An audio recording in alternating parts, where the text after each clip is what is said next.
ఓం సదాశివసమారంభాం వ్యాసశంకరమధ్యమాం అస్మదాచార్యపర్యంతాం వందే గురుపరంపరాం. జ్యోతిష్ శాస్త్రాన్ని భావితరాల వారికి ప్రసాదించిన ఋషుల యొక్క పాదపద్మాలకి నమస్కారం చేసుకుంటూ, అలాగే నాకు ఈ జ్యోతిష విద్యను నేర్పిన గురువర్యులు జ్యోతిష బ్రహ్మ కీర్తిశేషులు శ్రీ ఏరంకి సూర్యనారాయణమూర్తి గారు, సూర్యశ్రీ దైవజ్ఞ గారి యొక్క పాదపద్మాలకి నమస్కారం చేసుకుంటూ, ఓం శ్రీ మహాగణాధిపతి నమః, శ్రీ గురుభ్యో నమః, హరి ఓం. వీక్షకులందరికీ నమస్కారం. ఫిబ్రవరి నెల 25వ తారీఖు లగాయతు మార్చి 2వ తారీఖు వరకు ఉండేటువంటి గ్రహగతుల ఆధారంగా ద్వాదశ రాసుల వారికి ఈ వారం ఏ విధమైనటువంటి శుభాశుభ ఫలితాలు కలగబోతున్నాయో ఈ వీడియో ద్వారా తెలుసుకుందాం.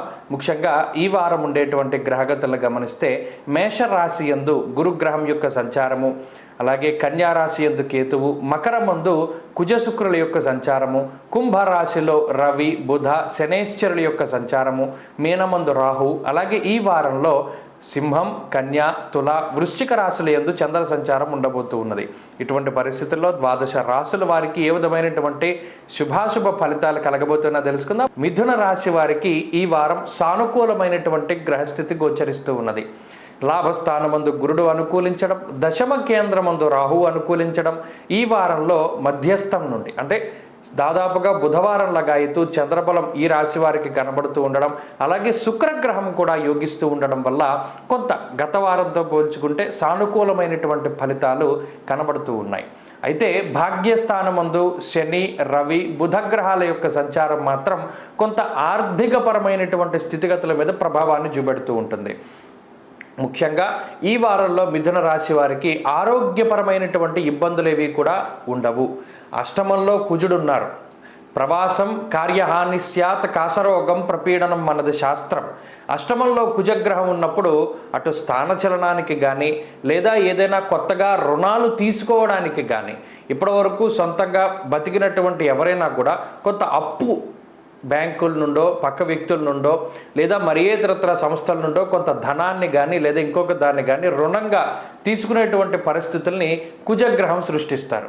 లేదా మీకు సంబంధించినటువంటి భూములను కానీ విలువైనటువంటి వస్తువులను కానీ ఆస్తిపాస్తులను కానీ మీరు అనుకున్నటువంటి ధరలకి కాకుండా కొంత తక్కువగా అమ్ముకునేటువంటి పరిస్థితులకు కూడా కుజుడు కారణమవుతారు. అయినప్పటికీ అక్కడ ఏర్పడినటువంటి ఆర్థిక లోటుని పూడ్చడానికి అటు గురుగ్రహం కానీ ఇటు శుక్రుడు కానీ కొంతవరకు ఉపయోగపడుతూ ఉంటారు. అయినప్పటికీ ఒక విషయాన్ని దృష్టిలో పెట్టుకోవాలి, ఈ వారంలో కూడా అటు ప్రయాణాలు కానీ స్థానచలనం కానీ కొంత ధనం తాలూకు లోటు కూడా మిథున రాశి వారికి ప్రస్ఫుటంగా కనబడుతూ ఉన్నది. అనగా అధికమైనటువంటి ఖర్చు అది ఈ రాశి వారికి ఉంటుంది. అయినప్పటికీ సకాలంలో ధనం మీ చేతికి అందడానికి మిగతా గ్రహాలు ఉపయోగిస్తాయన్నట్టు. అలాగే ఈ రాశి వారికి ప్రత్యేకించి ఉద్యోగపరమైనటువంటి సమస్యలు ఏవి కూడా ఉండవు. ఉద్యోగంలో చిన్నపాటి ఇబ్బందులు కొంత ఒత్తిడి అధికంగా ఏర్పడినప్పటికీ కూడా ఉద్యోగపరమైనటువంటి చికాకుల నుండి చక్కగా చాకచక్యంగా అనుభవపూర్వకమైనటువంటి జ్ఞానంతో బయటపడడానికి అవకాశం ఉంటుంది. అలాగే వ్యాపార పరంగా మిథున రాశి వారి పరిస్థితి బాగుంది.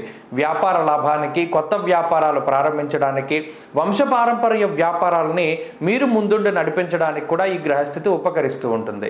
అలాగే విద్యార్థులకి సమయం అనుకూలంగా ఉన్నది. అయినప్పటికీ కొంత ఖర్చు అధికంగా ఉంటుంది. ఆరోగ్యం పట్ల శ్రద్ధ అవసరం. అలాగే స్త్రీలకు ప్రత్యేకించి ఈ గ్రహస్థితి మరీ ముఖ్యంగా ఉద్యోగ వ్యాపారాలు చేసేటువంటి స్త్రీలు కొంత ఒత్తిడికి లోనైనప్పటికీ కూడా వారం చివరిలో కొంత లాభాన్ని ఆర్జించి కొంత మానసిక ప్రశాంతతని పొందడానికి అవకాశాన్ని కల్పిస్తుంది ఈ గ్రహస్థితి.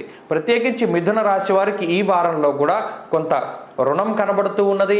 కించిత్ అనారోగ్య సమస్యలు శరీర బడలిక ఉన్నప్పటికీ వాటి నుండి బయటపడగలుగుతారు. అయితే ఈ వారంలో కూడా ఖర్చు ఉంటుంది, ఉద్యోగపరమైనటువంటి శ్రమ ఉంటుంది. ఈ విషయాలన్నింటినీ కూడా దృష్టిలో పెట్టుకుంటూ ఉండాలి. ఎప్పటికప్పుడు ఏ పరిస్థితి ఎదురైనా మిమ్మల్ని ఆ పరిస్థితి నుండి బయటికి తీయడానికి మిగతా గ్రహాలు కూడా ఉపయుక్తంగా ఉన్నాయి. అయితే మిథున రాశి వారు ఈ వారం మరింత అనుకూలమైనటువంటి ఫలితాలని సాధించడానికై విఘ్నేశ్వరుని యొక్క ఆరాధన చేయడం చెప్పదగినటువంటి సూచన. ఈ వారంలో విఘ్నేశ్వరుని యొక్క అర్చన కానీ అష్టోత్తరం కానీ పారాయణ చేయడం ద్వారా మంచి ఫలితాన్ని పొందుతారు. ఈ వారంలో కలిసొచ్చేటువంటి రోజు శుక్రవారంగా చెప్పవచ్చును. అదృష్ట సంఖ్య 1, అదృష్ట వర్ణము తెలుపు. తదుపరి కర్కాటక రాశి.